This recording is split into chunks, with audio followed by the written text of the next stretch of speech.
Bienvenidos a Querido Futuro, Edgar, Gabriel. ¿Por qué no para presentarnos? Y además que estamos como en un día de fiesta, porque esta es la entrevista 50 de 50. Nos regalan cuál es su nombre, a qué se dedican y además de alguna manera creo que hoy queda totalmente justificado el hecho de innovar en la dinámica que hemos traído en Querido Futuro. Así que pues vamos a entrarle con mucho gusto a este tema. Si quieres, Gabriel primero y luego Edgar.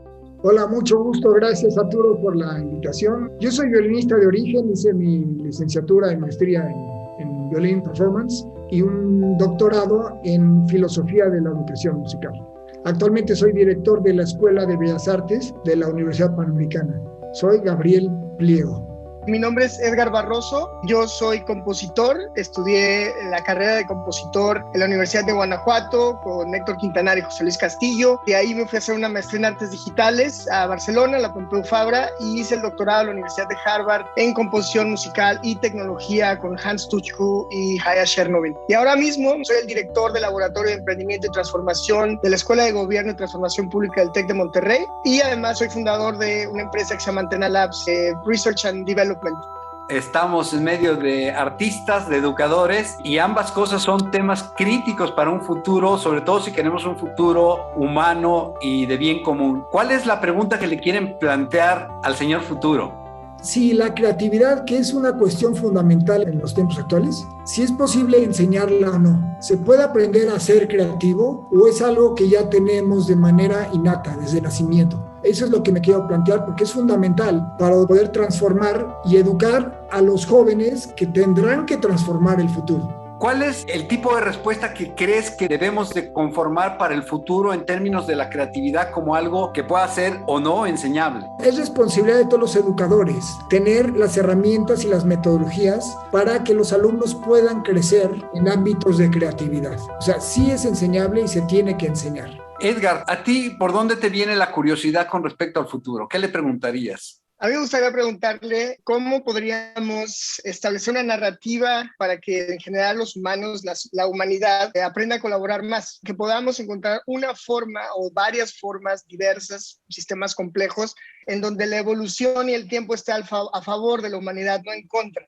Es decir, ¿cómo le hacemos para que cada vez haya más entornos naturales, para que haya más beneficios económicos y sociales? Esa es, creo que, una pregunta que me encantaría hacerle. Asumir la complejidad y ser creativos está interactuando, y por otro lado, este deseo vinculado al arte y en particular a la música, creo que está plenamente integrado a nuestra necesidad de construir una educación que camina hacia el bien común. Sí, definitivamente. Esto sería el corolario o en términos musicales la coda de mi aportación en cuanto a creatividad. La creatividad puede ser algo que transforma algún entorno para mal, por eso no nos interesa. Nos interesa la creatividad que forma, que vincula hacia el bien común.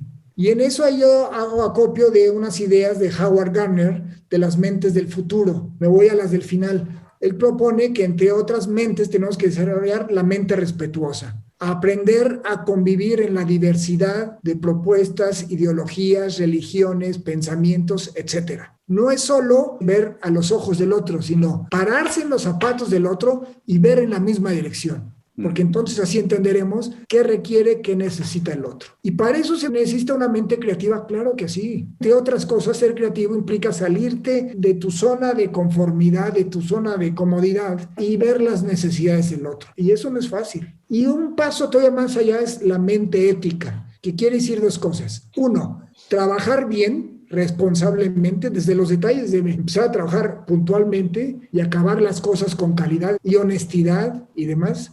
Y el superior, trabajar bien por el bien común. Y eso necesita caminos de creatividad. O sea, darle nuevas respuestas a los problemas, y vaya que nos hemos rodeado de problemas en este año y medio de pandemia. O sea, quien ha sido creativo con muchas dificultades han continuado. Colegas artistas de gran nivel que se han rehecho, se han reinventado con mucha creatividad a lo largo de año y medio, han podido salir adelante. La creatividad ha sido fundamental en este año y medio. Y si no la vinculamos al bien común, no acaba siendo constructiva, acaba siendo destructiva.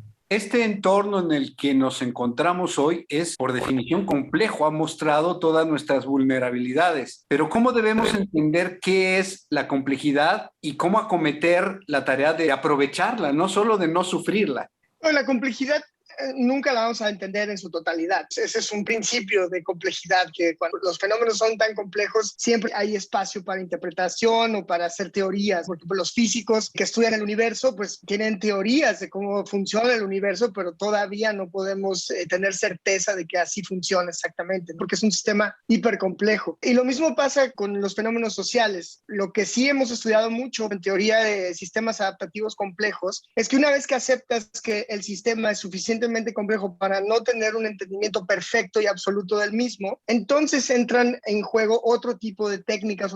A mí me ha gustado muchísimo ver cómo la educación musical, por ejemplo, en mi caso de compositor, siempre tratamos de empujar un poco más técnicas instrumentales o estéticas, ¿no? Sin embargo, lo que inconscientemente enseña también la música, y por eso creo que es súper importante que todas y todos los niños tengan una educación de calidad musical, es que te enseña a poder discernir y analizar e interpretar incluso sistemas complejos como lo es, por ejemplo, una partitura orquestal. Un director se para, abre la partitura y ve 80 instrumentos que tocan de manera simultánea y literalmente nosotros nos entrenamos para poder ver toda esa información que al final son datos. La música es un lenguaje, entonces tú tienes que interpretar ese lenguaje que, por cierto, tiene una base matemática absoluta. Como muy bien sabe Gabriel, la ofrenda musical de Bach tiene muchas secciones donde nada más apuntó el bajo cifrado, donde literal son una serie de números, no hay una sola nota. Para ese tipo de cosas creo que la música ayuda mucho a formar estas conexiones neuronales. Tocar un instrumento es fantástico porque te da movimientos psicomotrices finos que ayudan a conectar los dos hemisferios, te ayuda a ver las matemáticas aplicadas, te ayuda también a expresarse, ¿no? Los niños y las niñas sienten mucho y necesitan ese escape para expresarse, para sentir esta empatía que oímos en la música cuando estamos tristes, que hay mucha evidencia de que cuando estás triste y escuchas música triste, de hecho te reconforta, porque entras en empatía de decir, wow, hay otras personas que también sintieron esto que no puedo expresar con palabras. Entonces hay mucha conexión en lo que está diciendo Gabriel, de que la creatividad es un recurso de la sociedad. Siempre vamos a tener problemas que no podemos anticipar, como la pandemia. Hace 4 o 5 años hicimos una serie de televisión para Canal 11 y la pregunta que queríamos responder era ¿por qué tanta gente que es muy exitosa en las ciencias estudió música de niño? Y fuimos a entrevistar científicos en el CERN, en Ginebra, en España, en Boston, fuimos a MIT, y hay una gran coincidencia entre una educación musical de calidad con un futuro científico y creativo hacia la adultez. Y no necesariamente tienes que desencadenar en que des conciertos y conciertos, sino que la música ayuda a que se desarrollen todas las áreas de desarrollo de una persona. El desarrollo yo lo veo profundamente vinculado a la comunidad de aprendizaje, y si hay algo en una comunidad de aprendizaje es el roce entre al menos 2 sistemas adaptativos complejos súper sofisticados. ¿Quiénes pueden enseñar arte? ¿Quiénes pueden aprender música? ¿Y qué beneficio obtienen los alumnos y los maestros mismos del hecho de involucrarse con el arte? Todos deberían de estudiar arte. Es un lenguaje más. No es un lenguaje universal. No, es un lenguaje. O son muchos lenguajes. Son una gran diversidad de prácticas musicales. No es un solo lenguaje porque en general a quien le gusta el reggaetón, que es muy respetable, comúnmente no le gustan los cuartetos de Mozart y viceversa. Ahora, ¿quién es capaz de aprender música? Todos. Yo no conozco a un niño y aunque tenga ciertas discapacidades de nacimiento, aprende su lengua materna. Y esto es muy del método Suzuki. No hay un niño común y corriente que no aprenda las complejidades del español a muy temprana edad, o del japonés, o del chino, o del inglés. ¿Por qué? Porque ha estado envuelto en un medio, en un entorno muy adecuado para aprender el idioma. Nacen con la capacidad para. De la misma manera, todos son seres humanos musicales. Si crecen en un ambiente adecuado musical, todos serían capaces de aprender música. Entonces, negarles esa posibilidad de una expresión tan bella como la música es triste. Y además les quitas esa posibilidad de una expresión muy creativa.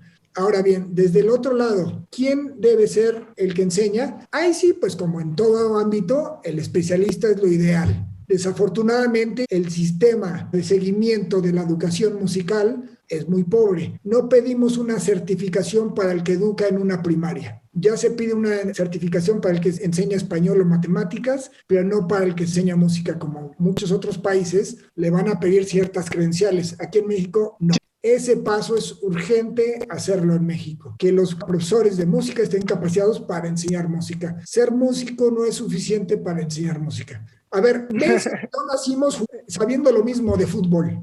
La diferencia es que a Messi lo puso su papá, según entiendo, he escuchado la historia, no sé si es real, lo ponía desde los 2, 3 años a patear un balón. A mí nadie, nunca vimos ni un partido en casa, o sea, yo nunca jugué fútbol. Y dos, el que todos sean capaces de aprender música o aprender a jugar fútbol, no quiere decir que todos van a llegar a ser el mismo nivel de Mozart o Messi. Cada quien tiene un potencial distinto, una capacidad de adaptación al medio ambiente sonoro o matemático o espacial.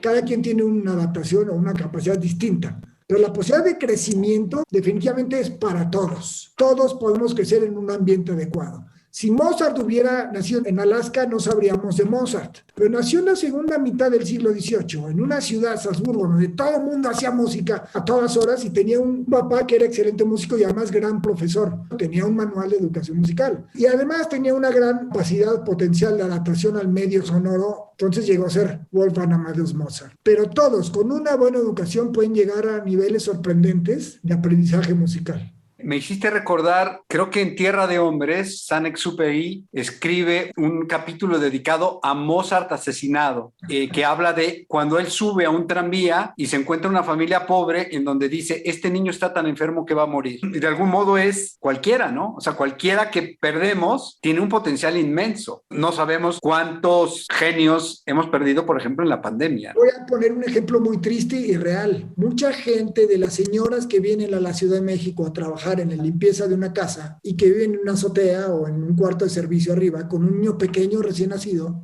y al mismo tiempo hay un niño de la misma edad en la casa. Resulta que el niño, el de la casa, aprende el idioma español mucho más rápido, aunque sea el idioma nativo de la señora, de la limpieza. Entonces, les preguntas a las señoras que si le hablan al niño y le dicen, no, es que yo no le hablo porque no me entiende.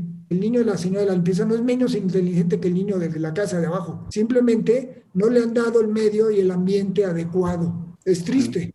Necesitamos ser estimulados y de alguna manera amar la complejidad. Todos estos problemas son muy sistémicos, justamente. Ahí habría que también pensar por qué no hay instituciones que ayuden a que este niño esté escolarizado, que pueda ir a una guardería, en un lugar donde podría estar ayudando a ese problema cuando las mujeres trabajan, que tengan el apoyo suficiente tanto de los hombres como de las mujeres. Y ahí hay un problema de género enorme, hay mucha investigación sobre la pobreza de tiempo que tienen las mujeres en México y de la gran desigualdad de género que todavía tenemos en este país. Pero sí, estoy de acuerdo que todos estos problemas, como bien decía, son complejos. O sea, tienen que ver con lo social, con lo económico, con lo étnico, con lo geográfico, con la desigualdad. Casi todos los problemas públicos. ¿Cómo incluimos a más personas en la economía digital? ¿Cómo hacemos que haya mejores oportunidades de educación para más personas? Siempre acaban siendo problemas que tienen n número de variables. Me gustaría que además de la creatividad, provocar al estudiante o a las personas para que piensen por sí mismos, de sintetizar mucha información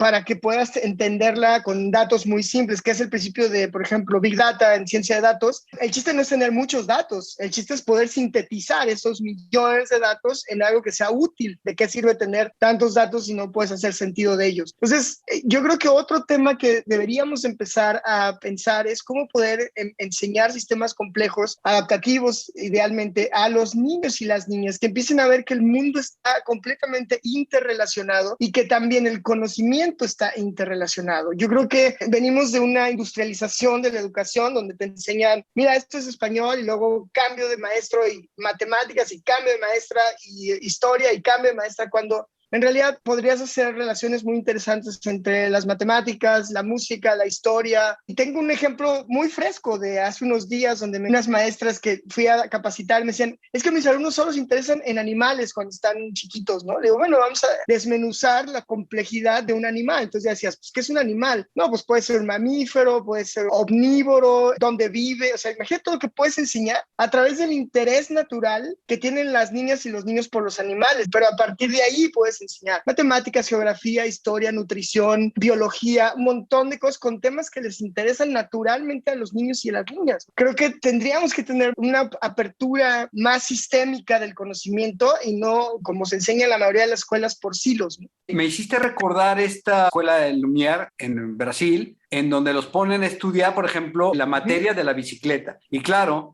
la bicicleta implica deporte, implica física, implica materiales, historia, y además es muy interesante estudiar una bicicleta porque te gusta andar. Movilidad en una ciudad. Claro, ¿no? Sustentabilidad, en fin, ¿no? Voy un paso antes. El fundamento primero es tener conocimientos. Entonces, esos son los enseñables. Y luego enseñar que es posible romper barreras, romper ideologías, etcétera, creativamente. Ahora, no hemos tocado un tema fundamental. ¿Y por qué la música usarlo como herramienta creativa? También puede ser usado el deporte o la computación o también, etcétera. Todos idiomas hermosos. La música tiene un plus. Están involucrados a la provocación de sentimientos en el escucha. Entonces, la música en sí, como ya lo señalaba Edgar, pues son relaciones matemáticas muy específicas.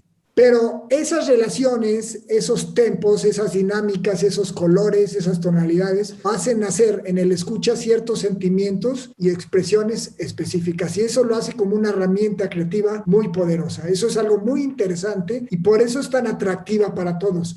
Eso se puede usar como herramienta para explotar la creatividad, como un medio de aprendizaje. Yo tengo un grupo de una materia que se llama Arte y Pensamiento Innovador y se lo doy a ingenieros, filósofos y demás. Ellos no van a ser músicos, no son, están estudiando aquellas carreras. Conoce a U2 y a Lady Gaga y demás. Y los empiezo a poner Stravinsky y luego hasta Schoenberg y empiezan a romper paradigmas sonoros. Dicen, ¿qué es esto? Es increíble, otros mundos, otros colores. Y les digo, bueno, así en su ámbito busquen otros colores, otras formas. Arriésguense, aprendan. La música puede ser usada como herramienta muy plástica de transformación de paradigmas, de nuevos modelos.